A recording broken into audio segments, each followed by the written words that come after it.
Before we start with the progressive exercises from easy to advanced, I want to give you two further examples from real played classical games played by my student, and we start with this very first position. In this position, before we go to the chess part, I have an additional question for you, and the question is, who is ahead on material? And now, firstly, why should we calculate who is ahead? Usually we want to know, are we ahead? Do we have an advantage or not? And the easiest and most certain way to decide it is the material advantage. It's not the only one, but that's the very first and the easiest to, well, calculate. Here, if I ask you who is ahead, I saw many beginners starting just to calculate pieces. For example, here they start with queen is worth 9 points, so it's 9. Then I have a rook, and depending on where you're coming from, it's 4.5 or 5 points. But for this example, it doesn't matter. By the way, it's up to you to decide. I have an own series about the value of a rook if you have the question, since it just it depends on the game stage and on the position, but I will do it in maybe 32 or 33. So it's really deep nuances. But both is kinda correct. And yeah, back to the calculation. We have queen, we have two rooks, and this isn't helpful because it takes time and we can, well, make mistakes in the addition. Instead, we do it by comparing. We have a queen, the opponent has a queen, so it's the same. We have two rooks, the opponent has two rooks, it's the same. We have two minor pieces, the opponent has two minor pieces, it doesn't matter whether it's bishop or a knight because they are quite similar value, or essentially you say usually they're equal of strength. If you are really deep into chess, then there are nuances. Usually a bishop is slightly ahead, but it most importantly depends really on the position. Therefore, so it doesn't bother us, we just say they're just the same. And we have, well, the same value, that's why it doesn't matter. So let's start with the pawns. We have 8 pawns for white, and we have 1, 2, 3, 4, 5, 6, 7 pawns for black, meaning white is a pawn up, and that's it. We have a material advantage of 1 pawn. Certainly there are other metrics that you should also consider, for example, that these are double pawns, but these are some nuances that we will consider starting from part 10. For now, it's really enough if you just calculate the material and that's it. And this is the way how you do it. Now, let's go to the game. It is black to move, and black's player did play knight to e5. And now white wanted to take on f6, and your task is to decide whether this is a good decision. Now let's try to, well, see whether this is the case. Well, white did take on f6, but it was a huge mistake because black took the queen with a check. This is also an important detail. White took back, and black was a queen up for a bishop, but it's still 6 points ahead, so black essentially won the game right away. And the game was finished really soon. So, what was the mistake?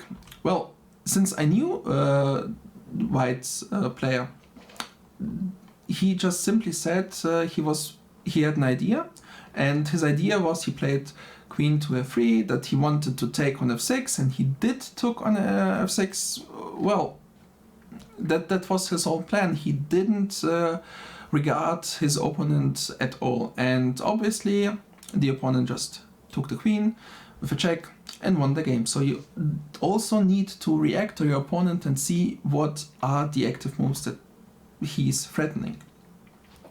The other ones of you who saw that the queen may be captured, but at the same time white could take on d8 on, this is a good decision and usually is working, but right now there is a check, and if you missed this capture with a check, then that's also a mistake because it did cost white the game. Let's see another example, namely this one. We start from the beginning because the game is really not that long. So we start with these moves, and then after bishop c4, bishop c5, I have a question for white. White had the idea of taking on e5, and after knight takes e5, he played d4 with a double tag and be happy. Do you think this is reasonable? Let's see. White did play knight e5, and this is indeed one of the tactics that's working, just not in this position because white's bishop is hanging and black just simply take it. So white took the bishop back, but he lost 2 pieces in exchange for 1, meaning he is down a piece, and the game is pretty resignable at this stage already, just simply by this move. And by that I mean obviously you need to have some kind of technique, know how to play chess, but a piece up is already enough to decide the game. So white played knight d4, and now I want to switch the position to the black side and ask you the question, how would you react?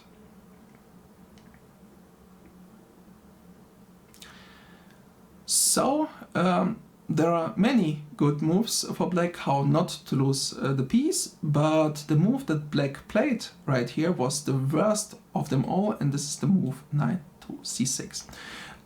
Why it is such a bad move? Well, because white can take on g7, just simply win a pawn for nothing.